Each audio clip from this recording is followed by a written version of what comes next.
Hello guys, आप लोग दिरांग में जाना है तो दिरांग अरुणाचल प्रदेश में जाना है तो आप लोग ये वीडियो में रूम भाड़ा का कांटेक्ट नंबर मिल सकता है और रूम भाड़ा का रेट भी मिल सकता है। तो गाइस वीडियो को लास्ट तक जरूर देखना, एंड तक जरूर देखना।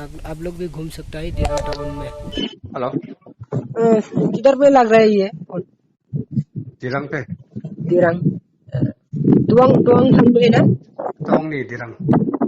दिरांग मैं तवांग में नंबर ढूंढ रहा था, वो होटल का रूम कितना लेता है। नहीं तवांग नहीं, दिरंग का होटल गए। दिरांग होटल में रूम कितना पड़ता है? कब के लिए आपका जो हाँ, कब के लिए बोल रहे हैं? अभी अभी तो नहीं जाएगा, थोड़ा बाद में जाएगा, शायद 2-3 महीना का बाद में जाएगा। ऐसे रूम भाड़ा कितना होगा? नहीं, अक्टूबर टाइम में तो आपका उसमें टूरिस्ट सीजन होता है, उसमें आपका 1500 पड़ता है। एक दिन में? हाँ, ऐसा तवांग बहुत दूर होता है ना दिरांग से? दिरंग से आपका तवांग 160 आसपास है। ठीक है, हम्म। ठीक है, नेक्स्ट टाइम कॉल करेंगे।